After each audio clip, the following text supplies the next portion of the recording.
A distopia não dá folga. São quase 2 milhões de infectados no mundo e mais de 125 mil mortes. 1.532 só aqui no Brasil. Os cientistas e pesquisadores, inclusive, fizeram uma prospecção de que a gente vai ter até 2 milhões de mortes. Enfermeiros e médicos, eles estão sem equipamentos de segurança, inclusive, às vezes ficam sem água e sem sabão. E às vezes sem profissional de saúde mesmo no hospital. Às vezes eles têm que se proteger até com um saco de lixo para conseguir não ser infectado e não morrer, né? O isolamento é quase obrigatório. Em alguns países já é obrigatório, na verdade, enquanto isso o presidente, nosso presidente do Brasil, trata a doença como uma gripezinha, uma coisa supérflua, quer testar um remédio em milhões de pessoas pra ver se dá certo, se preocupa só com a economia e com o dinheiro e comete um crime de colocar brasileiros em risco, tocando nelas, passando a mão na cara, né? Enfim. A gente tem um monte de distopia aí acontecendo, um monte de distopia em livros, o clássico 1984, A Revolução dos Bichos, Fahrenheit 451, que inclusive queima livros, porque esse é um jeito, né, de um regime ditador fazer, dar alienação pro povo, o Conto da Aia, da Margaret Atwood, Os Testamentos, Eu Sou a Lenda, Planeta dos Macacos, Jogos Vorazes, A Seleção, que inclusive vai virar série na Netflix, A Mão Esquerda da Escuridão, da Ursula K. Le Guin, que é maravilhoso.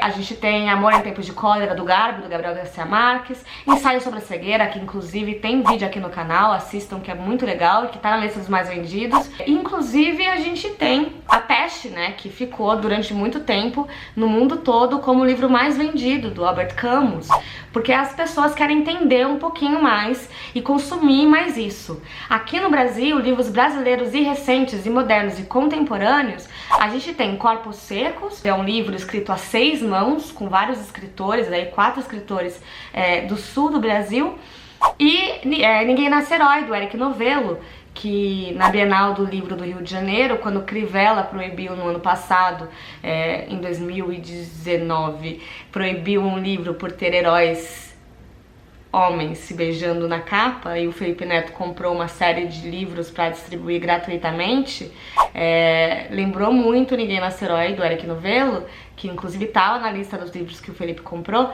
porque o Chuvisco, que é o protagonista, ele também faz a mesma coisa. Ele compra livros e distribui para as pessoas para tentar ajudar. Antes de eu falar o que eu vou falar sobre a distopia não dá tempo, não dá mole pra gente, né? Eu vou ler um trecho especificamente do Corpos Secos, que eu acho que tem muito a ver com o que eu quero falar pra vocês hoje. O ser humano é muito idiota mesmo. Sempre pensei que o mundo fosse acabar. Sempre acreditei naquelas profecias, em grandes catástrofes, calendário maia, Nostradamus, até no Hercólogos eu botei fé. Aquelas merdas me assombravam de verdade.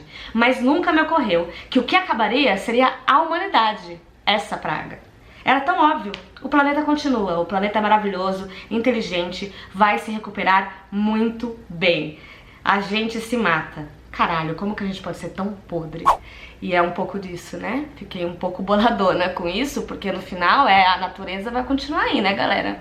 Que a natureza se refaz aí. Agora, quem tá morrendo mesmo com tudo isso é a gente, né? E é por isso que a gente tem lido tanta literatura. Por isso que a gente tem lido tanta distopia, porque na distopia não existe um isolamento.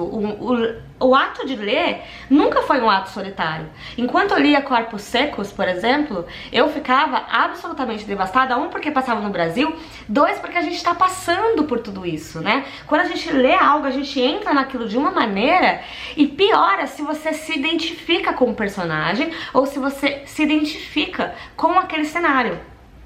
Quantas vezes você não leu um livro e pensou assim, meu, esse livro é sobre mim. Nossa, essa personagem sou eu acho que o autor ou a autora me conhece pra escrever isso, né? E isso que a gente faz, e por isso que as distopias estão sendo tão lidas, colocando A Peste e o Ensaio sobre a Cegueira na lista dos mais vendidos no mundo inteirinho, né? Saiu uma lista, por exemplo, da Biblioteca Pública de Nova York, dos livros mais emprestados. O Conto da Aia tá lá, Os Testamentos tá lá, Jogos Vorazes tá lá, um monte de distopia e autoajuda. Justamente porque na literatura você não tá sozinho, é impossível você ficar sozinho na literatura, porque você lê e você tem que entrar naquela história, né? Não tem jeito. Então, o nosso mundo fechado, ele vai ser dessa maneira, a gente vai ficar em isolamento, às vezes, mesmo que você esteja com a sua família, com seu marido, com sua mulher, com seu gato, papagaio, cachorro, da sua casa, ainda assim a gente tá se sentindo muito solitário. Nunca se falou tanto sobre saudade. Eu nunca fiz tanto hangout com pessoas, com amigos, sabe? Amigos que eu nem via normalmente, mas agora eu tô com muito mais saudade do que eu tava antes. Por quê? Porque parece que toaram a nossa liberdade. Falando em toar a liberdade, que é uma coisa muito complicada pra gente, pro ser humano de maneira geral, porque o ser humano não nasceu pra ficar sozinho. Eu tenho um vídeo aqui sobre isso, citando literatura. Inclusive, por favor, assista, esse vídeo é massa demais, eu amo esse vídeo. O ser humano não nasceu pra ficar sozinho, a gente tem esse embasamento desde a Bíblia, né, se a gente vai pensar. Nós que somos uma sociedade, nós do Brasil, somos uma sociedade católica, apesar dos pesares, né, a gente tem uma base católica muito grande, e agora inclusive evangélica, protestante, etc. A gente tem tido várias coisas de religião, mas de qualquer maneira a Bíblia, que é o livro mais conhecido do mundo inteiro, né, já fala que o homem não nasceu para ser só e que, portanto, Deus fez de sua costela a Eva, né? Então olha como desde o começo a gente já é configurado para pensar que a gente não pode ficar sozinho. Então quando a gente tem que ficar sozinho por obrigação, temos um problema. E aí, pensando nisso, a Margaret Atwood, que é do Conto da Aia e os Testamentos, e outros livros, inclusive acabou de lançar um livro de poesia, ela deu uma entrevista para uma rádio falando que ela é contra falar que é uma distopia, tá? Que ela acha que não é uma distopia, porque na distopia a gente vive num regime totalitário, que não é o caso agora, que a gente tem um pouco de liberdade e que a gente pode mudar. Inclusive ela falou que apesar do nosso mundo ser fechado e a gente tá em isolamento e etc, ela é contra a gente falar que é distopia, e ela também é contra o estilo que tá indo essa ideia aí dos políticos falarem que a gente, de uma maneira bélica, né, de nós precisamos matar o inimigo, e vocês precisam fazer algo, né, como se a gente precisasse lutar realmente numa guerra, né, mas aí a gente fica pensando, será, Margaret Atwood, que não é uma distopia? E aí eu tava lendo uma coluna de uma escritora que ela fala que ela tá lendo mais distopia porque os outros conteúdos parecem supérfluos. Que quando ela não quer se sentir sozinha, ela quer saber o que outras pessoas fariam naquela mesma situação ou numa situação parecida, né? Porque como que você vai pensar no seu crush se a pessoa do seu lado pode morrer, sabe? Você vai pensar primeiro na morte, depois você pensa nos seus outros BOs, né? Então, tudo que ela tava lendo, ela tava contando na coluna dela, né? Que parecia não só supérfluo, mas também ruim, sabe? Você vê um casal saindo de férias e fala assim, pelo amor de Deus, pelo menos vocês têm permissão pra sair de férias. E eu, que tô de férias forçadas? E eu, entendeu? Você fica nessa coisa. E a gente não pode sair de casa, muito menos do país, a gente não pode visitar outro lugar, a gente não pode conhecer outro lugar. Então, assim, a gente acaba querendo alcançar muito mais quem tá numa distopia, porque é isso. Porque se você consegue sair, se a gente vê a Aya tentando, que é a June, né, do Conto da Aya, querendo sair daquele regime, e às vezes o que ela consegue de bom, a gente fica, e aí, a gente não só torce pra aquilo acontecer, mas a gente fica se sentindo na pele, né? Foi o que a gente tava falando de quantas vezes você não leu um livro e pensou, nossa, esse personagem sou eu. Então você quer saber como que aquele personagem que parece ser você, ou que tá numa situação parecida com a sua, saiu daquele mundo cheio de adversidades, né?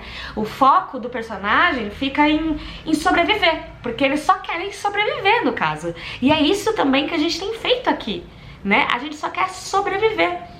Como que a gente vai sair dessa? Que tipo de sociedade a gente vai se transformar depois disso? Porque também tem um mundo pós-apocalíptico, né? O que aconteceu com esse mundo? Que aí também nos faz pensar. E por isso que a lista sempre vai ter distopia e autoajuda. Porque eu que tô num período comigo mesma, na minha entrevista com a Monja Cohen, que também tá aqui no canal, que a gente tá fazendo pro Arena Virtual, junto com a Bienal do Livro de São Paulo e com a CBL, eu pergunto exatamente isso pra Monja, né? Porque a Monja Cohen costuma falar sobre essa questão de que a gente não tem como falar tchau pra gente mesmo. Então, quando a gente convive só com a gente mesmo, é muito difícil. É muito complicado, porque a gente quer fazer um monte de coisa, a gente fica ansioso, a gente fica depressivo, blá blá blá blá. E aí isso faz com que a gente procure mais autoajuda, né? Procure mais os livros que vão nos revelar e vão nos ajudar a passar por aquilo. E às vezes faz até com que você procure um pouquinho uma literatura mais leve, mais tranquila, mais fluida, ou aquela série ou aquele filme Água com Açúcar, sabe? Aquele filme que você não vai pensar pra ver, que você só quer dar uma apertada no botão de desligar e tá tudo bem. Ou às vezes você vai querer se desligar por completo e tá tudo bem também. Né? Mas é pensar que a literatura, ela é resistência. E a literatura, além de resistência, é essa maneira da gente se ver conectado com outras pessoas que talvez sejam mais parecidas com a gente, ou que estejam parecidas com a gente, né? Os livros, quando eles não são queimados pelas pessoas, né, nas distopias, eles incendeiam a gente, eles fazem a gente pensar, eles cutucam a gente. E por último, não menos importante para finalizar esse vídeo, antes que ele fique grande demais, eu tava vendo uma entrevista do Darín, que é um ator argentino, dele falando que a gente tá numa fase complicada porque a gente tá dependendo do outro. E depender do outro, único e somente, né, você não poder fazer nada, faz a gente lidar muito com o nosso ego. Faz a gente mexer muito com o nosso ego. E por isso que talvez a gente esteja à procura de tantas aventuras, né, de tanta luta por sobrevivência, de outras pessoas, pra gente sentir que a gente pode fazer algo, se não pelo outro, por a gente mesmo, né? E isso se aplica imensamente, porque isso pode ser bom, a gente pode usar isso a nosso favor de alguma maneira, porque bom não tá, mas a gente pode. Então assim, se eu posso não sair de casa, sabe? Pra que eu vou sair e incomodar o outro e prejudicar o outro? Vamos pensar nisso também, né? E vamos, se é pra ir pra outros lugares, por hora que seja na literatura. E vamos usar a literatura como essa válvula de escape. É por isso que eu gosto tanto de ler. É por isso que eu gosto tanto de livro. Enfim, seguimos conversando.